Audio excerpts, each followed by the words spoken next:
Hi, it's Sonia and welcome back to my art YouTube channel. Today I'm just going to do a bit of a review of some art that I've been doing the last couple of weeks.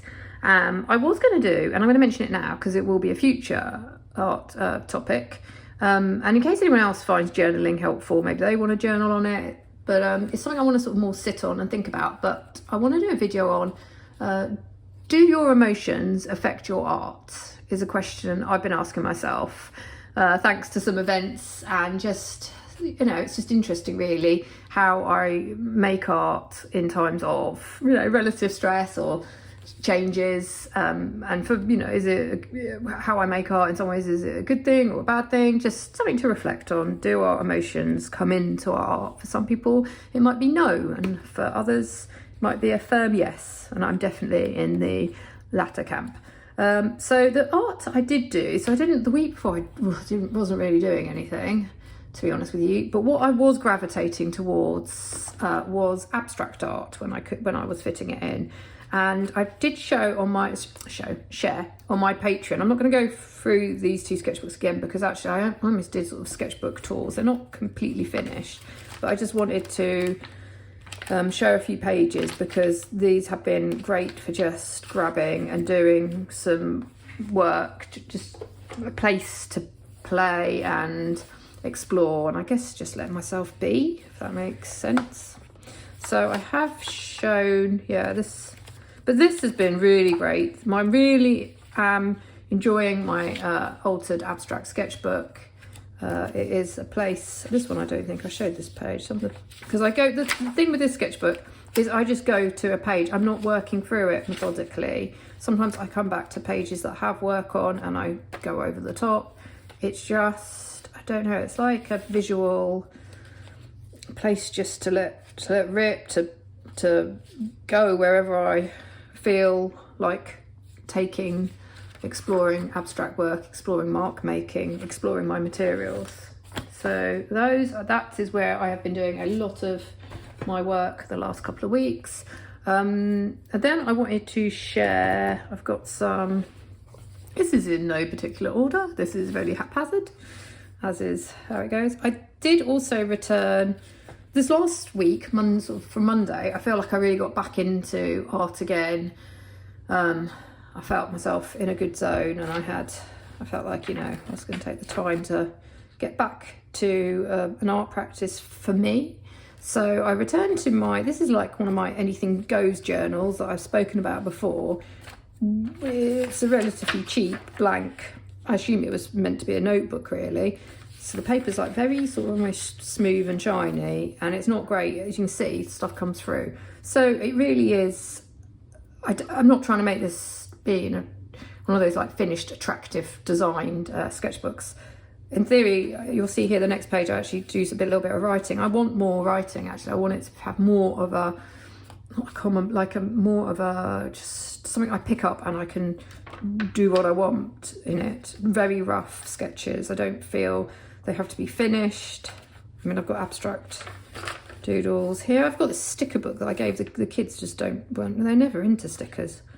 So I've some of them I've given away, but this one I thought I quite like, and I thought I'd stick them in and then draw from the diagram, not the diagrams, from the stickers. Some mushrooms.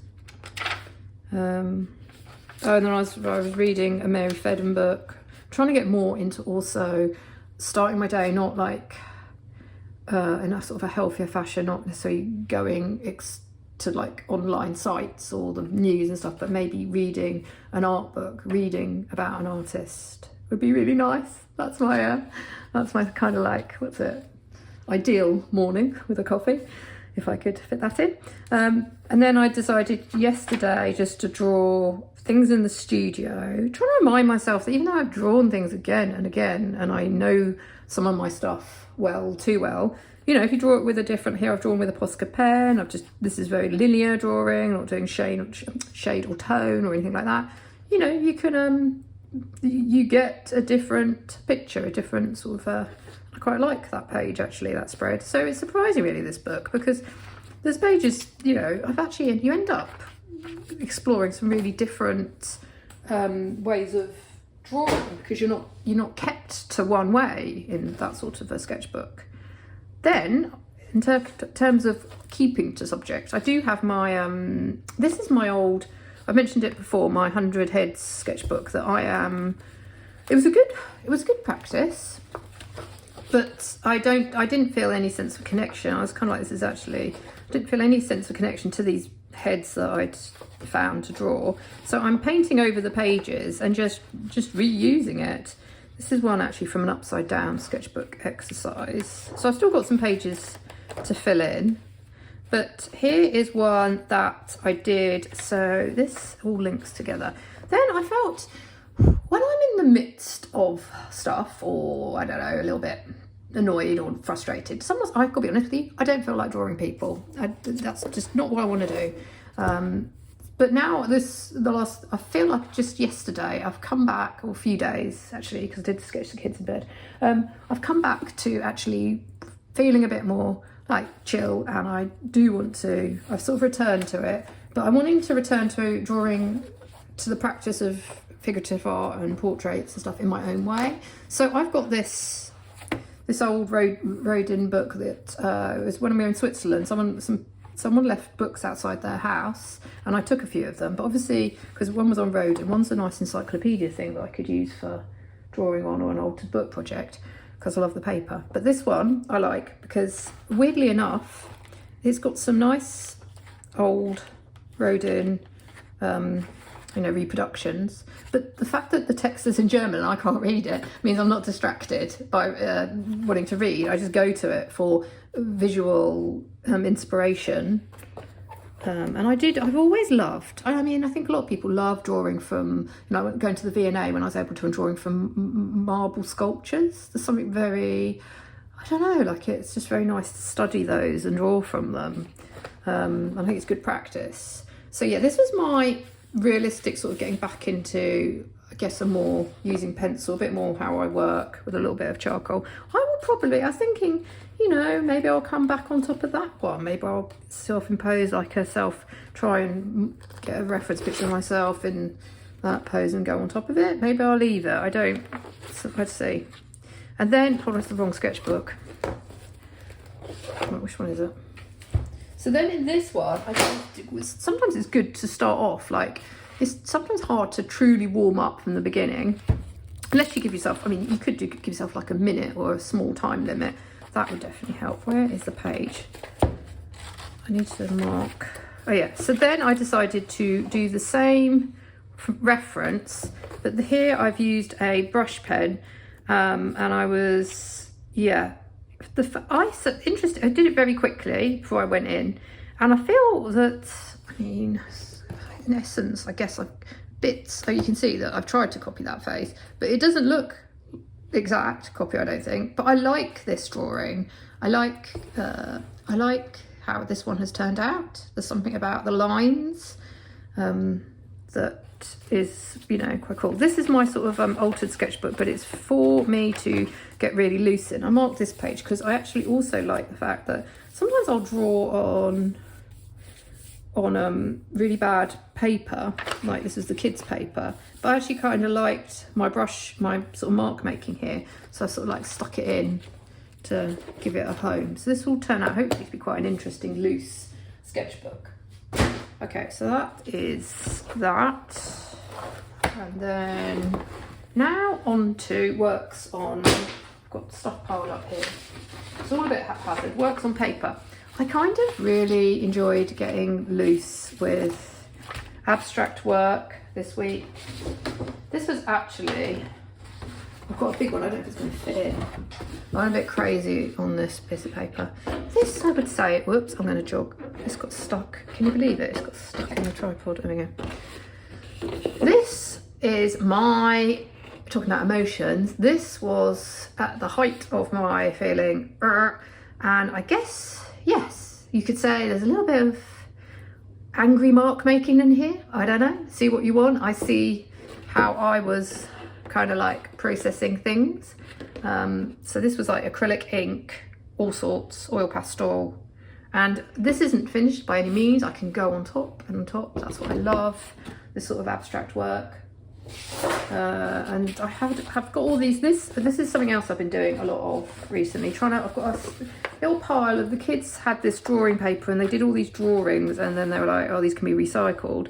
But I was like, well, this is actually kind of nice drawing paper. I could go on top of theirs and then do this is actually upside down, my own, you know, could either be trimmed down. Like sometimes the best sort of works that I kind of like for prints come out of these sort of things. But yeah, so I've just been, it just allows me to really go a bit crazy with my sort of odds and ends.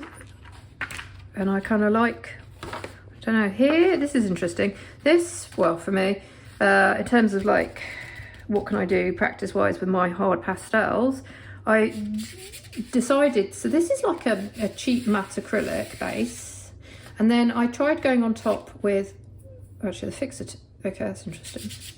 Because I did spray it with fixative. So I went on top with some like Conte hard pastels, and maybe I'm going to make this into like an imaginative landscape. But then I sprayed it with, in theory, with fixative. Which hasn't seemed to fixed it. Okay, good. So moving on swiftly. I have to respray that all through. It's a good one as well. It's the Sennelier fixative, which I paid quite a money for. Maybe I need to put more layers on, or I did it outside obviously because you know ventilation and everything. So now on to, I think I've just got left for this part of odds and ends. No, I've got another thing to okay.